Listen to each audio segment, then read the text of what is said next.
Rafael Fernández de Castro es uno de los analistas en materia internacional más importantes de nuestro país. Es jefe del Departamento de Relaciones Internacionales del ITAM y también fundador de la revista Foreign Affairs en español. Rafael Fernández de Castro, gracias por estar con nosotros. ¿Qué tan importante es el Estado Islámico, sobre todo si lo comparamos con otras organizaciones que ha habido con anterioridad?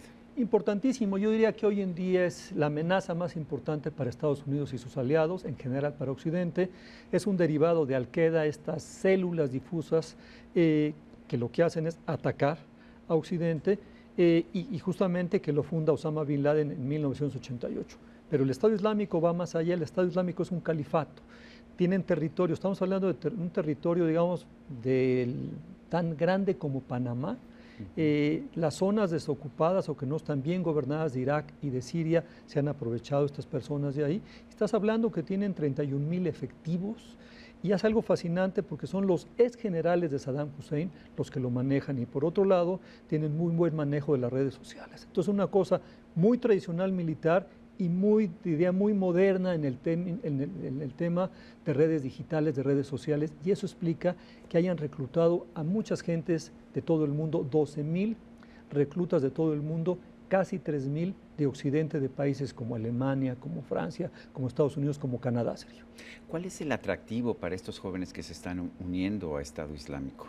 Es algo muy difícil de entender.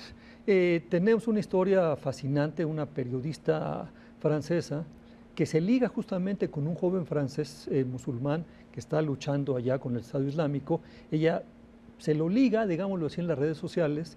Ellos quieren traer mujeres porque quieren establecer una nueva sociedad y por ella entendemos muchas cosas que están pasando. Este es un joven que tenía problemas, vivía, digamos, siempre molesto, se sentía discriminado en Francia, marginado, y de repente, digamos, empieza a volverse, digamos, muy religioso. Y lo que hace el Estado Islámico es que finalmente hay un Estado Islámico en la tierra, eso es un califato, donde el califa, este señor al-Baghdadi, es simplemente un representante del profeta y lo que están haciendo es instrumentar la ley del Corán como si fuera la edad Media. Crucifixiones, decapitaciones, es algo realmente terrible y me parece que estas personas lo que ven es justamente una especie de sueño Corán ahí. ¿Cuál es la relación entre el Estado Islámico y otras organizaciones como Boko Haram en África? Yo te diría, están relacionados, todos son yihadistas, pero cada quien tiene, y la yihad es esta guerra secreta musulmana en contra del enemigo, pero yo te diría, lo específico es justamente del Estado Islámico, es esto, que tienen territorio, que se comportan como un Estado, aunque no son un Estado, jamás, por ejemplo, van a pertenecer a las Naciones Unidas. ¿Por qué lo digo? Porque simplemente son representantes del profeta en la tierra y no tienen que, y por eso no aceptan limitaciones, y por eso hacen la guerra. Pero el tema es muy importante, ellos estarían esperando a ser atacados, ellos quieren morir justamente en esto, y yo te diría, digamos, es realmente algo increíble que se hayan apoderado de tanto territorio y que además tengan muchas ganancias todos los días porque se han apoderado de muchos pozos petroleros, por ejemplo. Estos tienen más de $1 millón de ganancias diarias justamente de venta del petróleo. Opera como un Estado, Sergio. ¿Hay quien responsabiliza al propio gobierno de Estados Unidos y los gobiernos de Europa Occidental? En primer lugar, por haber destruido el statu quo que había en los tiempos de Saddam Hussein en Irak y posteriormente al haber apoyado la rebelión en contra del gobierno de Siria, el gobierno de Assad, durante la primavera árabe. Con esto lo que me dicen es que se generaron vacíos de poder que pudo ocupar el Estado Islámico. ¿Qué opinas? Tienes toda la razón. En estos vacíos de poder es donde opera el Estado Islámico y a diferencia de Al-Qaeda, crea un propio Estado. Aquí lo interesante es decir, cuando uno piensa, bueno, ¿qué crea eso? Yo te diría, y no lo van a decir los estadounidenses, me parece, digamos, que lo que explica esto es justamente la intervención de Estados Unidos en 2003.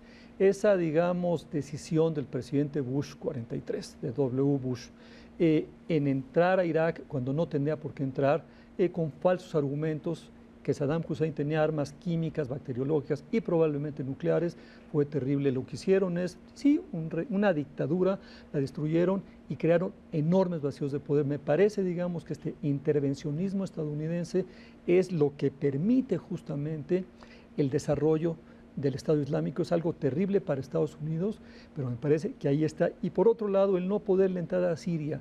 Es decir, la tiene muy difícil Estados Unidos, sabe, digamos, que si entra a Siria, Es fácil derrocar al tirano, pero lo difícil sería reconstruir. Entonces no ha podido entrar. Recordamos muy bien cómo había amenazado el presidente Barack Obama que si el Assad utilizaba armas químicas iba a entrar, las utilizó y no entró. Entonces yo diría, en estos vacíos de poder se ha extendido el Estado Islámico, me parece que mucho tiene que ver el fallido intervencionismo de Estados Unidos en Irak. En los tiempos de la Guerra Fría, todos los conflictos en el Medio Oriente tenían el trasfondo del conflicto entre la Unión Soviética y Estados Unidos. ¿Qué papel, si es que tiene algún papel, la Rusia de Vladimir Putin en este conflicto? Mira, tiene un papel muy importante. Parte por lo que Naciones Unidas no ha podido actuar en Siria y el propio Estados Unidos es justamente porque Rusia, Vladimir Putin, es un aliado de Bashar al-Assad. Es decir, tiene muchos intereses, es su gran aliado en Medio Oriente, Siria, y me parece, digamos, que ahí Rusia ha jugado un papel muy negativo para la paz del mundo, porque la verdad de las cosas, estos del Estado Islámico, pues evidentemente no son socios de Rusia ni son socios de nada. Es un extremismo realmente que no tiene fronteras, yo así lo pondría. Entonces se ha jugado un papel muy negativo en esto, realmente los rusos. Vladimir Putin, que realmente se ha constituido una gran amenaza, yo diría también para los Estados Unidos, y que en el tema de Siria sobre todo ha sido lo que ha impedido, yo te diría, China a veces ha jugado las contras también, pero ha sido Rusia, por sus intereses estratégicos en Siria, tiene una base naval ahí, y entonces me parece que ahí Rusia juega sus intereses y eso desestabiliza esa parte del mundo. Israel ha sido siempre el factor que de alguna manera cohesiona al mundo árabe en cualquier tipo de conflicto y que le da unidad a los países árabes que si no se estarían haciendo la guerra unos a otros. ¿Está desempeñando este mismo papel Israel? Mira, yo te diría que ahí es difícil el papel de Israel. En todo caso, aquí lo que habría que ver es que los grandes aliados de Estados Unidos, la única manera de... Obama le declaró en septiembre del año pasado la guerra justamente al Estado Islámico y se la declaró porque había habido 2 decapitaciones de periodistas públicas en que la presión del público fue tan fuerte que a Obama no le quedó otro motivo. Pero Obama lo dijo ese momento en septiembre, no vamos a mandar botas al terreno, es decir, vamos a hacer bombardeos quirúrgicos. Y de quien depende es justamente de 2 grandes enemigos, por un lado de Irán y por otro lado de Siria. Porque ellos son a los que no les interesa justamente el avance, lo que más está desestabilizando a Bashar al-Assad en Siria es el Estado Islámico, y por otro lado Irán colinda con zonas tomadas justamente por el Estado Islámico. Entonces ellos son los que están mandando efectivos y Estados Unidos es el que está mandando las bombas. Y ahí es muy complicada la relación con Israel, porque Israel tiene justamente una declaración jurada en contra de Irán, porque me parece que no le interesa que Irán regrese a Occidente. La negociación que se está llevando a cabo entre, yo diría, el grupo de los 6, es decir, los 5 miembros del Consejo de Seguridad de Naciones Unidas más Alemania con Irán, para que Irán no desarrolle una bomba nuclear, es muy importante y paradójicamente juega mucho en esto del Estado Islámico, porque Estados Unidos está platicando más con su enemigo tradicional desde 1979, que es el régimen justamente religioso del Islam que se apoderó de Irán. Entonces ahí las cosas están muy complicadas. ¿Y la relación entre Irán y Estado Islámico? Irán, o sea, evidentemente no es aliado del Estado Islámico. Al contrario, ¿no? es el gran enemigo. Por eso, digamos, hay ahí, Estados Unidos tiene 2 enemigos, dos amigos no naturales que son Siria e Irán. Pero ahí, insisto, es donde Israel me parece, digamos, que ha jugado una posición muy incómoda para el presidente Obama, porque Israel por ningún motivo quiere que Obama haga este acuerdo nuclear con Irán, y me parece que eso complica mucho justamente la posibilidad también de que Irán sea claramente un aliado de los Estados Unidos, y yo diría de Occidente, para aplacar al Estado Islámico. Tengo la impresión de que el Estado Islámico ya no se está expandiendo como en los primeros tiempos, pero la gran pregunta, Rafael, ¿puede Estados Unidos detener la expansión o derrotar al Estado Islámico, eliminarlo de la zona sin poner botas en el terreno, para citar a Obama? Yo lo veo muy difícil, Sergio. La verdad de las cosas es que estos bombardeos quirúrgicos pueden ser muy importantes, pero no para exterminar. Aquí, digamos, el problema es el siguiente: a Obama se le está acabando el tiempo. Y lo digo no solamente con el Estado Islámico, sino lo digo también en relación con la posible, digamos, negociación que tiene con Irán. Y me parece que quien venga va a ser un poco más rudo, menos pacifista que Barack Obama. Y estoy pensando, por ejemplo, en Hillary Clinton, que digamos que también demócrata, sin embargo, ha mostrado que ella sería más dura en sus negociaciones que Barack Obama.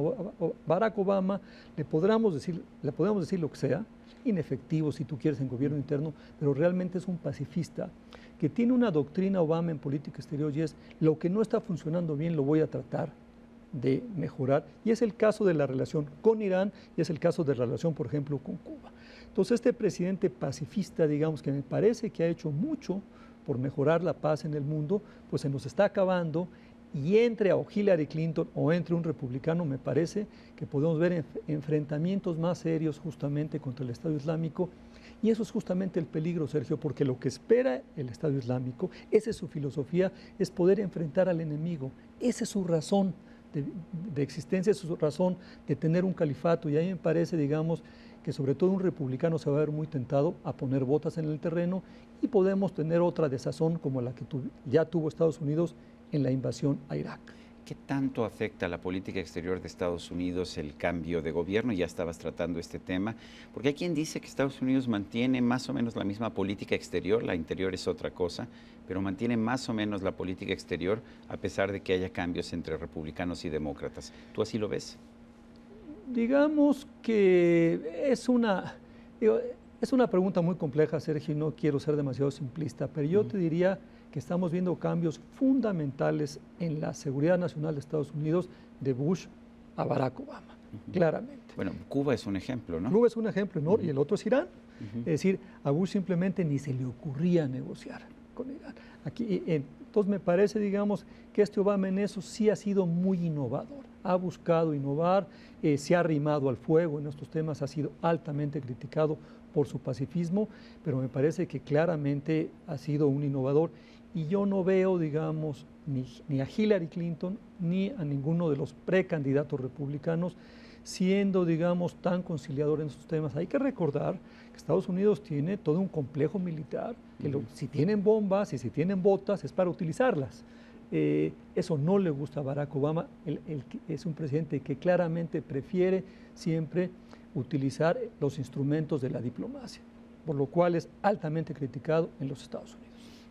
Me queda claro que el Estado Islámico no va a poder derrotar a ninguna nación-estado de la zona, ni a Irán, ni a Siria, mucho menos a Estados Unidos, pero puede convertirse, digamos, en una herida supurante durante 10, 20 o más años. A mí me parece, justamente ese es el tema, es una herida supurante, un problema crónico que se puede volver en un problema estructural, Sergio. Me parece, digamos, imagínate realmente si tienen un lugar como Panamá, así de grande, lo que no pueden hacer en ese territorio. Es decir, otras células, otras organizaciones como Al-Qaeda, justamente, ahí se pueden entrenar. Entonces me parece, digamos, que es muy grave tener esta herida supurante. Es una herida supurante que yo lo vería más bien como un cáncer, que si no lo estirpan, puede volverse mucho más peligroso para la paz del mundo. Rafael Fernández de Castro, director del Departamento de Relaciones Internacionales del ITAM, gracias por esta conversación. Al contrario, Sergio. Y a usted, amigo televidente, que hace posible este programa, se lo agradezco también. Esto es todo por hoy, pero no se le olvide. Nos vemos la próxima.